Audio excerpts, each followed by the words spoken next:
Okay, picture this. A guy totally lost in the corporate shuffle, can't sleep for weeks, maybe months. His doctor gives him this pretty weird advice.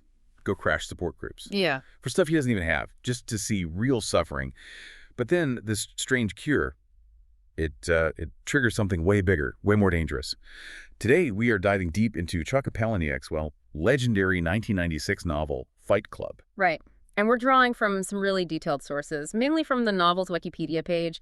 Gives us a lot to work with: the plot, characters, how it even came about, and, its huge cultural footprint. Yeah, so our mission here is to really unpack that core story, look at the big twists, and there are some big ones, and maybe get into the questions it raises about who we are, what we buy, and that search for meaning. Yeah.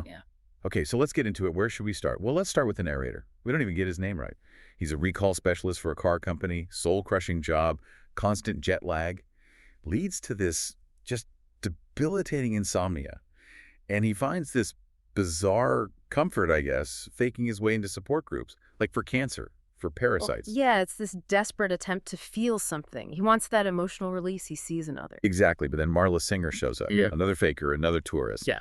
And seeing her there just shatters his whole coping mechanism. The insomnia comes roaring back. Yeah. It really sets up this theme of alienation from the get-go, doesn't it? Oh, absolutely. Palahniuk paints this picture of someone so numb, so disconnected from modern life, that he needs to borrow other people's suffering. It's a pretty powerful comment on that empty feeling consumer culture can leave you with. That makes sense. And it's out of that emptiness, he bumps into Tyler Durden. The book's a bit hazy, maybe a nude beach, maybe a plane flight. Doesn't really matter where. What matters is after his condo mysteriously explodes, he calls Tyler. Right, the condo thing is suspicious, even then. Totally. So Tyler lets him crash, but there's a condition. He says, I want you to hit me as hard as you can. Wow. Quite the request. Yeah. And that first punch, that raw physical act, it sparks something. It becomes the first Fight Club meeting. Underground, secret, just 8 rules. And rule number 1, famously, You do not talk about Fight Club. you do not talk about Fight Club. And you mentioned Palahniuk's own experiences feeding into this. Yes, exactly. It's really interesting. He talks about a fight he was in, and afterwards, his coworkers at his day job just actively avoided asking about his bruises. That silence, that avoidance. And another time, a different fight actually released this horrible misery, surprisingly creating this weird bond. It directly mirrors how these guys in the novel find some kind of connection, some release through violence, because maybe the usual ways just aren't working for them anymore. Okay, so it starts as this release, but it grows. Fight Club spreads, and Tyler's anti-consumerist ideas get more extreme, morphing into Project Mayhem. Which is much more like a cult, really. Very militant. Yeah, with its own rules, like you don't ask questions. Yeah. And this is where things get really dark, right? The narrator's friend from the sport groups, Big Bob Paulson, he dies during one of these Project Mayhem jobs. A really tragic moment. And a turning point for the narrator. Definitely. He starts to push back against Tyler, against how destructive everything's become, and then bam, the huge twist. Marla says something and it clicks for the narrator. That Tyler isn't real. Exactly.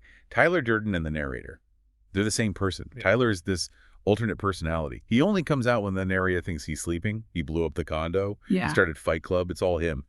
How does that bombshell change how we read the novel's themes? Oh, it's everything. It ties it all together: the fragmented identity, the crisis in masculinity, mental health. It becomes this really sharp critique of consumer culture, potentially emasculating men, right? Their anger, their feeling of being lost, it gets twisted inward, creates this destructive alter ego.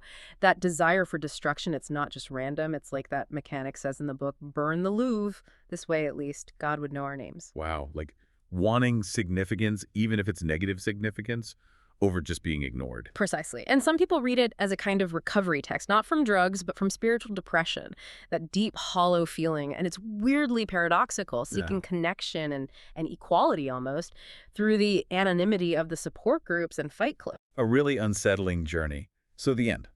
Tyler plans to blow up a skyscraper, aiming for a national museum nearby. The narrator tries to stop him, confronts himself essentially. Tyler disappears when Marla shows up, proof he's not physically there. Right. The hallucination flickers out. And the narrator shoots himself through the cheek, trying to kill Tyler. He wakes up thinking he's in heaven, but it seems he's actually in a mental hospital. And the staff, they're Project Mayhem members, still waiting for Tyler. It's a Ambiguous. Very ambiguous, leaves you thinking. And the book's impact. It's undeniable. You've got the movie, obviously, but it also inspired actual real-world fight clubs. Some people mimicking the pranks, which is less great. Yeah, some definite downsides there.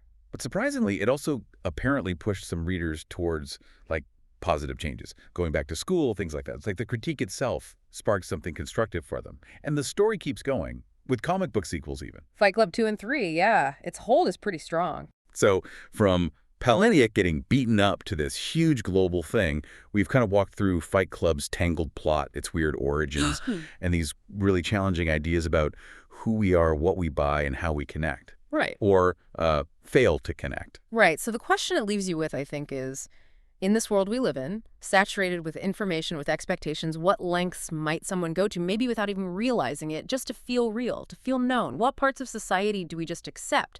And what's the hidden cost of maybe suppressing who we really are?